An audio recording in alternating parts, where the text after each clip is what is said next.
नमस्कार लाडक्या बहिणींनो आपण बघितलं असेल गेल्या 8 दिवसापासून केवायसीची प्रक्रिया पुन्हा चालू करण्यात आलेली आहे. आता ही केवायसी कोणी करायची, कशी करायची, काय यावरती भरपूर सारे प्रश्न विचारले जात आहेत. तर मित्रांनो, प्रामुख्याने विचारले जाणारे एक 4-5 प्रश्न आहे. मी तुम्हाला ते स्क्रीनवर दाखवत आहे. या प्रश्नांची उत्तर आज आपण या व्हिडिओच्या माध्यमातून जाणून घेण्याचा प्रयत्न करणार आहोत.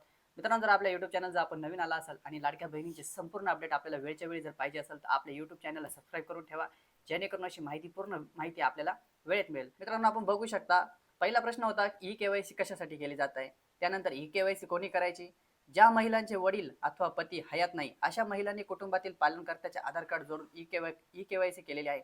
त्यांनी पुन्हा केवायसी करायची का. त्यानंतर फॉर्म भरताना, आता मित्रांनो हा खूप महत्वाचा प्रश्न होता. फॉर्म भरताना वडिलांच्या नावे भरला होता, पण आता लग्न झाले व आधार कार्डवरचे नाव बदलले, तर आता केवायसी करताना आधार कार्ड कोणाचे द्यायचे, वडिलांचे द्यायचे की आपल्या पतीचे द्यायचे.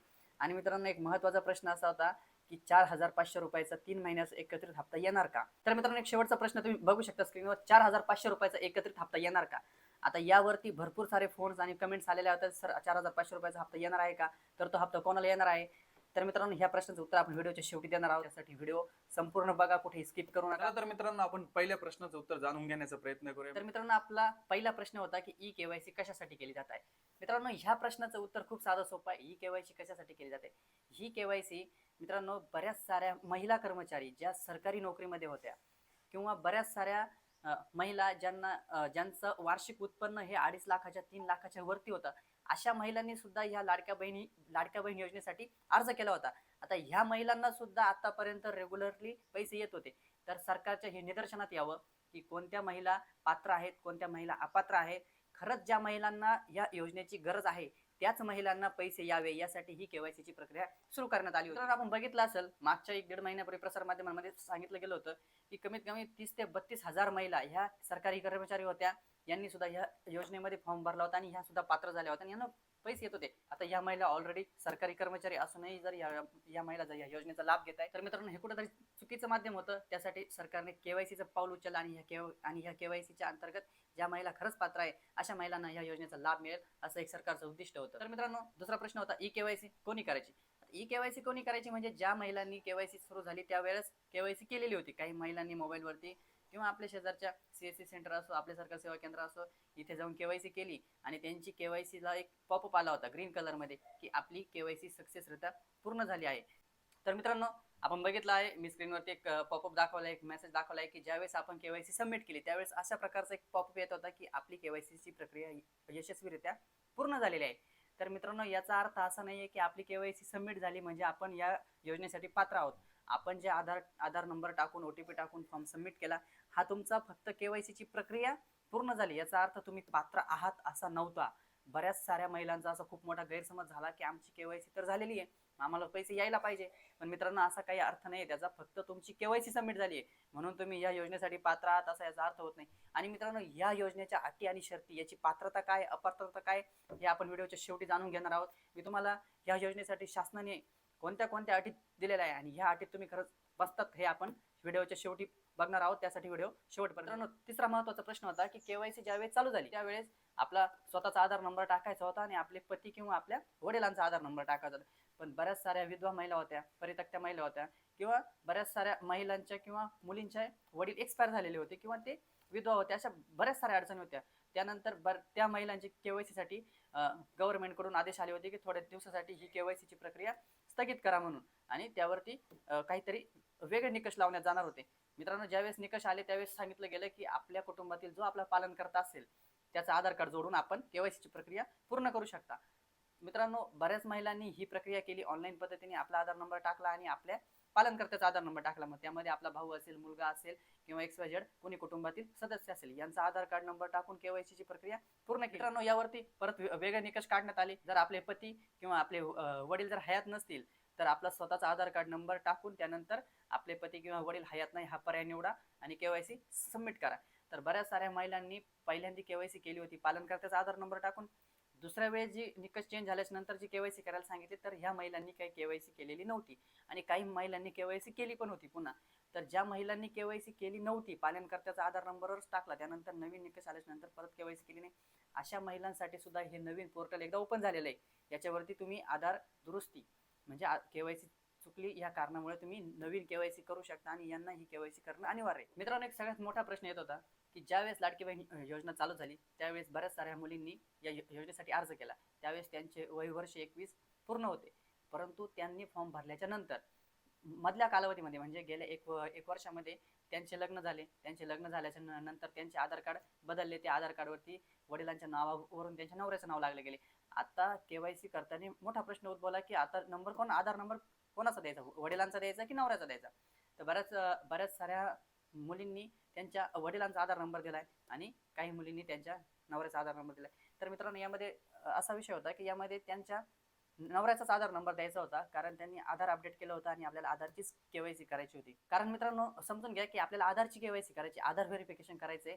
त्यासाठी आधारवरून आपलं इन्कम सोर्स ठरवलं जातं, आपल्या आधारवरून आपले फॅमिली बॅकग्राऊंड समजलं जातं. आता यामध्ये जर रेशन कार्डवरचं नाव हा महत्त्वाचा मुद्दा होता मित्रांनो. यावरती रेशन कार्डमधलं नाव जर आपल्या वडिलांच्या रेशनमध्ये आपलं नाव आणि आधारचं नाव आपल्या नवऱ्याच्या याच्यावरती, तरी देखील आपण केवायसी करताना आपल्या नवऱ्याचंच आधार द्यायचं होतं आणि ह्या आधारनीच आपली केवायसी करायची होती. तर यामध्ये दोन मुद्दे, जर केवायसी झालेली आहे आपली, जर केवायसी झालेली आपण आपल्या नवऱ्याच्या नावाने किंवा आपल्या वडिलांच्या नावाने कोणत्या तरी नावाने आपण केवायसी पूर्ण केली, याच्यातल्या बऱ्याच साऱ्या मुलींना आता पैसे सुरू आहेत आणि बऱ्याच मुली अजून पैशाच्या बाकी पण आहेत. तर मित्रांनो, यामध्ये महत्वाचं म्हणजे 4,500 रुपयाचा हप्ता. आता 4,500 रुपयाच्या हप्त्याबद्दल बऱ्याच प्रसार माध्यमांमध्ये गेल्या 4-5 दिवसापासून व्हिडिओ येत आहे, खूप साऱ्या बातम्या येत आहे की 4,500 रुपये मिळणार, 4,500 रुपये मिळणार. तर मित्रांनो, 4,500 रुपये कोणाला मिळणार हा मुद्दा लक्षात घ्या आणि 4,500 रुपये कधी येणार हे पण तुम्हाला मी सांगतोय. 4,500 रुपयाचा हप्ता त्याच महिलांना येणार आहे ज्यांनी केवायसी आता दुरुस्त केलेली आहे, ज्यांचे पैसे आले नव्हते नोव्हेंबर, डिसेंबर, जानेवारी. लक्षात घ्या, नोव्हेंबर, डिसेंबर, जानेवारी हे मागील 3 महिन्याचे हप्ते. ज्या महिला पात्र होतात, ज्यांना सुरळीतपणे रेग्युलरपणे हप्ते आलेले आहेत, त्यांना हे पैसे येणार नाही. ज्या महिलांचे हप्ते बाकी होते, केवायसी चुकल्या कारणामुळे त्यांचे हप्ते पेंडिंग राहिले होते, त्यांना हप्ते मिळाले नव्हते, अशा महिलांनी आत्ता केवायसी सुरू झाल्याच्या नंतर पुन्हा एकदा केवायसी केली आहे आणि ही केवायसी यशस्वीरित्या त्यांची सबमिट पण झालेली आहे. 3 हप्त्याचे मिळून 4,500 रुपये एकत्रितपणे त्यांच्या खात्यावरती वर्ग होणार आहे. आता हे पैसे कधी पैसे येण्याची एक परफेक्ट डेट महिला व बालविकास खात्याकडून स्पष्ट करण्यात आलेली नाही. ज्यावेळेस ती डेट स्पष्ट होईल त्यावेळेस आम्ही आपल्यापर्यंत व्हिडिओच्या माध्यमातून नक्कीच कळू. परंतु सध्या तरी हे पैसे कधी येतील याचं कोणतंही उत्तर आलेलं नाही. फक्त आपल्याला पैसे येतील इथपर्यंत माहिती आलेली आहे. हे झाले महत्वाचे आपले 4-5 प्रश्न जे सातत्याने विचारले जात होते. याचं आपण योग्य असं स्पष्टीकरण दिलेलं आहे आणि नक्कीच आपल्या शंकांचं निरसन होईल अशी अपेक्षा आहे. मित्रांनो, आता आपण या लाडकी बहीण योजनेचे जे सरकारने निकष ठरवून दिलेले आहे, पात्र अपात्र, याबद्दल एक थोडक्यात तुम्हाला मी आपल्या स्क्रीनवर दाखवता, एकदा बघू शकता. तर मित्रांनो, आपण बघू शकता पात्रतामध्ये त्यांनी पहिली पात्रता दिली आहे महाराष्ट्र राज्याचे रहिवासी असणे आवश्यक. ज्या महिला महाराष्ट्र राज्याच्या रहिवासी आहेत अशाच महिलांना या योजनेचा लाभ मिळणार आहे. त्यानंतर आहे राज्यातील विवाहित, विधवा, घटस्फोटित, परित्यक्त्या आणि निराधार महिला, तसेच कुटुंबातील केवळ एक अविवाहित महिला. तर अशा महिला आणि निराधार महिला तसेच कुटुंबातील केवळ एक अविवाहित महिला. म्हणजे मित्रांनो, याचा निकष असा होता की आपल्या रेशन कार्डवरती एक महिला म्हणजे लग्न झालेली एक महिला आणि बिना लग्नाची एक मुलगी, अशा 2च महिलांना आपल्या रेशन कार्डनुसार ह्या योजनेचा लाभ मिळणार होता.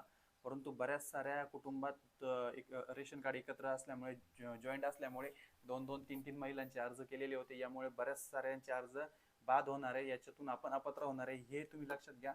एकदा आपल्या रेशन कार्डवरती किती नाव आहे आणि आपण किती महिलांचे फॉर्म भरलेले हे एकदा चेक करा. तिसरी अशी अट आहे, किमान वयाची 21 वर्ष पूर्ण व कमाल वयाची 65 वर्ष, म्हणजे 21 ते 65 ह्या वयोगटातीलच महिलांना याचा लाभ मिळणार. 21च्या आतल्या आणि 65च्या नंतरच्या महिलांना याचा लाभ मिळणार नाही. ही एक महत्वाची बाब आपण लक्षात घ्यायला हवी. नंतर लाभार्थ्याचे स्वतःचे आधार लिंक असलेले बँक खाते असावे. मित्रांनो, आपण बघितलं असेल बऱ्याच साऱ्या महिलांना आपलं आधार कार्ड कोणत्या बँकेत लिंक हे सुद्धा माहिती. आपण जातो वेगळ्या बँकेत पैसे चेक करायला आणि आपले पैसे दुसऱ्याच बँकेत आलेले असतात. तर मित्रांनो, आपले आधार कोणत्या बँकेत हे चेक करा. आपल्या जवळच्या सायबर कॅफेमध्ये जा, तिथं जाऊन आपण चेक करू शकता की आपले आधार कोणत्या बँकेची लिंक आहे, त्याच खात्यावरती आपले पैसे येणार आहे. कारण पैसे येण्यासाठी डीबीटी प्रणाली असते, डायरेक्ट बेनिफिट ट्रान्सफर, या माध्यमातून पैसे खात्यावरती येतात. त्यामुळे आपले खाते कोणत्या बँकेशी संलग्न आहे, कोणत्या बँकेशी लिंक झालेले आहे हे एकदा चेक करून घ्या आणि त्याच बँकेत चौकशी करा. विनाकारण दुसऱ्या बँकेमध्ये जाऊन चेक करू नका. त्यानंतर बघू शकता, लाभार्थी कुटुंबाचे वार्षिक उत्पन्न 2.5 लाखापेक्षा जास्त नसावे. ज्या कुटुंबातील, आता कुटुंबाची व्याख्या समजून घ्या, पती, पत्नी आणि 18 वर्षाखालील मुलगा. तर मित्रांनो, आपलं वार्षिक उत्पन्न 2.5 लाखाच्या वर नसावं. 2.5 लाखाच्या वरती जर आपलं वार्षिक उत्पन्न जात असेल तरी पण आपण अपात्र ठरू शकतो. आता आपण अपात्र आहात का नाही, कोणत्या अटींमुळे आपण अपात्र असाल, ज्या अटी शासनाने ठरवून दिलेल्या आहे तर आपण त्या अटी मी तुम्हाला एकदा दाखवतो. ज्यांच्या कुटुंबाचे एकत्रित वार्षिक उत्पन्न 2.5 लाख रुपयापेक्षा अधिक आहे हे अपात्र असणारे. ज्यांच्या कुटुंबातील सदस्य आयकरदाता आहे, म्हणजे ज्या कुटुंबातील सदस्य इन्कम टॅक्स भरतो ती व्यक्ती त्या कुटुंबातील व्यक्ती सुद्धा अपात्र असणारे, महिला अपात्र असणारे.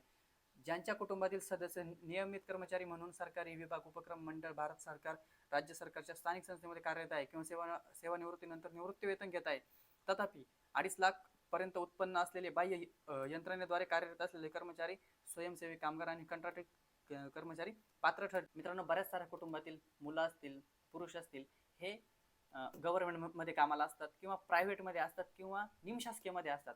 आता ह्या कुटुंबाचा जरी उत्पन्नाचा सोर्स तयार केला तरी तो 2.5 लाखापेक्षा जास्त जातो. आणि ह्या व्यक्तींची नावे तुमच्या रेशन कार्डमध्ये असतात. तुमचं रेशन तुमच्या आधारला लिंक असतं आणि त्यांच्या आधार कार्डवरून त्यांचं उत्पन्न किती हे समजलं जातं. त्यामुळे तुम्ही अपात्र होऊ शकता. तुम्ही एकदा आपल्या कुटुंबातील उत्पन्न किती आहे हे एकदा चेक करा आणि मगच तुम्ही ठरवा तुम्ही अपात्र आहेत की नाही. त्यानंतर मित्रांनो, महत्त्वाचा मुद्दा असा होता, सदर लाभार्थी महिला शासनाच्या इतर विभागामार्फत राबवण्यात येणाऱ्या आर्थिक योजनेद्वारे दरमहा 1500 किंवा त्यापेक्षा जास्त रकमेचा लाभ घेत असेल. मित्रांनो, श्रावणबाळ योजना झाली किंवा निराधार योजना झाली किंवा इतर कोणती योजना झाली, या योजनेअंतर्गत जर कोणत्या महिलेला पैसे येत असतील तर ते पैसे किंवा PM किसान योजना असेल, नमो किसान योजना असेल, अशा योजनांचे जर ज्या महिलेला पैसे येत असेल अशा महिलांना सुद्धा यांचा लाभ बंद करण्यात आलाय. किंवा जर 1500 पेक्षा पैसे जर त्यांना कमी येत असेल, मासिक हप्ता जर त्यांचा 1500 पेक्षा कमी येत असेल तर त्यांना तो हप्ता 1500 रुपयापर्यंत वाढवून देण्यात येतोय. म्हणजे काही महिलांना त्यांच्या खात्यावरती 500 रुपये येणार आहे. महिलांना तुम्ही समजून घ्या, तर तुम्हाला दुसरा कोणत्या योजनेचा लाभ मिळत असेल तर तुम्हाला पूर्ण रक्कम 1500 रुपये भेटणार नाही. ज्यांच्या कुटुंबातील सदस्य विद्यमान किंवा माजी खासदार, आमदार आहे, ज्यांच्या कुटुंबातील सदस्य भारत सरकार किंवा राज्य सरकारच्या बोर्ड, कॉर्पोरेशन, उपक्रमाचे अध्यक्ष, उपाध्यक्ष, संचालक सदस्य आहेत, ज्यांच्याकडे 4 चाकी वाहन, ट्रॅक्टर वगळून त्यांच्या कुटुंबातील सदस्यांच्या नावात नोंदणीकृत आहे. मित्रांनो, ज्यांच्या कुटुंबात 4 व्हीलर आहेत अशा व्यक्तींना सुद्धा याचा लाभ मिळणार नाही. तुमची 4 व्हीलर जरी तुम्ही विकली असेल आणि ती तुमच्या नावावर असेल तरी त्याचा लाभ तुम्हाला मिळणार नाही, कारण ती ऑलरेडी तुमच्या नावावर RTO त्याचं रजिस्ट्रेशन आहे. त्यामुळं बऱ्याच साऱ्या महिला ह्या अपात्र ठरतात. तर मित्रांनो, आपण बघितलंय की लाडकी बहीण योजनेचे सातत्याने विचारले जाणारे प्रश्न आणि त्या प्रश्नांची सविस्तर उत्तरं, जेणेकरून आपल्या मनामध्ये याबद्दल कोणती शंका असणार नाही. मित्रांनो, लाडकी बहीण योजनेच्या ज्या अटी शर्ती होत्या, ज्या पात्रता अपात्रता होता, या आम्ही आपल्याला ह्या व्हिडिओच्या माध्यमातून समजून सांगण्याचा प्रयत्न केलाय. तर मित्रांनो, जर आपल्याला व्हिडिओ आवडला असेल तर व्हिडिओला नक्की लाईक करा आणि अजूनही आपल्या जर काही शंका असतील तर आम्हाला कमेंट बॉक्समध्ये नक्की विचारा. आणि अशाच माहितीसाठी आपल्या चॅनलला सबस्क्राईब करून ठेवा, जेणेकरून आपले प्रत्येक प्रश्नाचे उत्तर आपल्याला वेळेत मिळेल आणि आपल्याला ह्या माहितीचा नक्कीच उपयोग होईल. धन्यवाद.